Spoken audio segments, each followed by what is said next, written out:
with our scales, for D major, we have to be thinking about going to third position. So up until now, we've done D major up to the A string.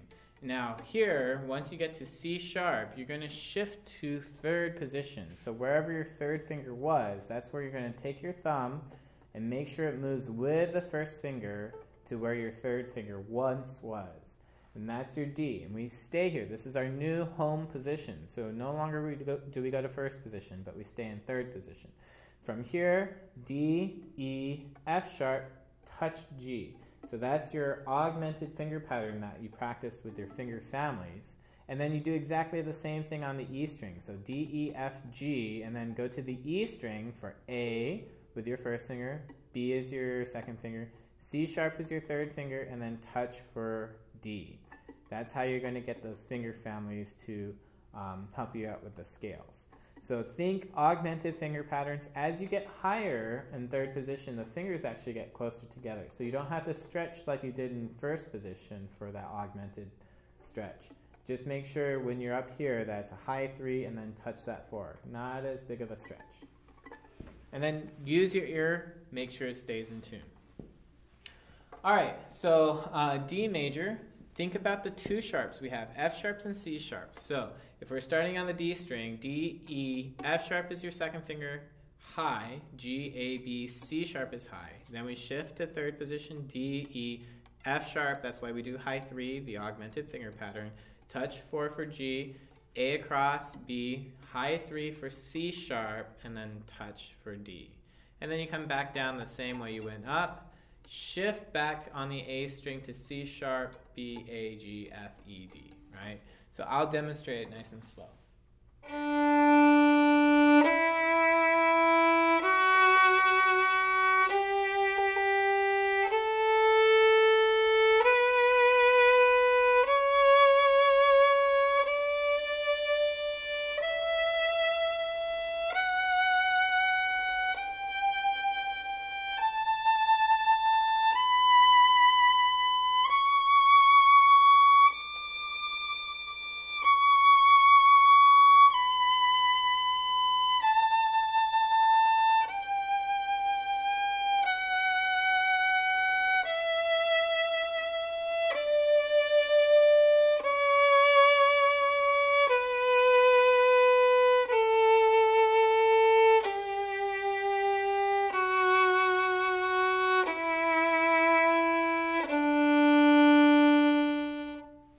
Now, when you descend on your scales and you come back to first position, I like to do fourth fingers. So instead of doing the open strings, we train the ear to hear that fourth finger get in tune. So keep your B down on the A string and set your fourth finger on the D string. So take 2, 3, and 4 all across. Keep the B still down on the A string.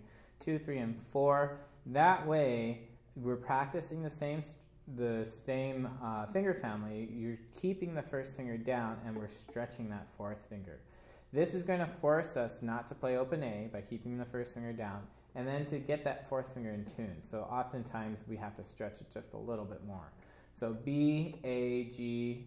By the time we get to F sharp, that's when you lift your first finger and relocate it to the D string, and then you can do your open D. All right, so with these scales, I want you to practice them carefully.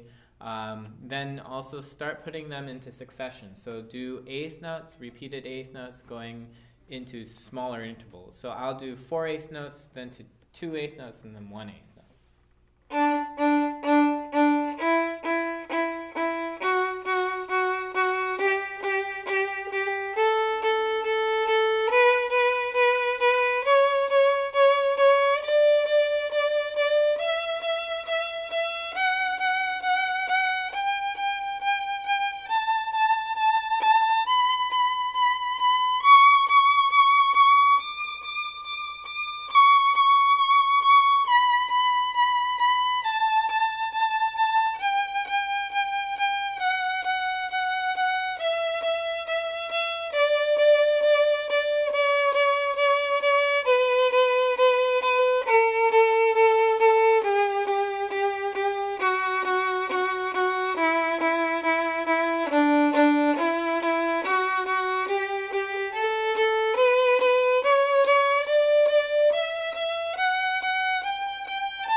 That's a very good way to practice our scales. And then it's going to be challenging at first to get all those eighth notes, especially the single eighth notes at the end.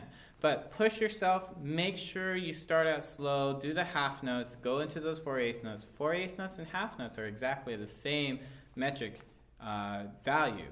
So it's really, you're not changing the strings or the fingers as often, it's just changing the bow.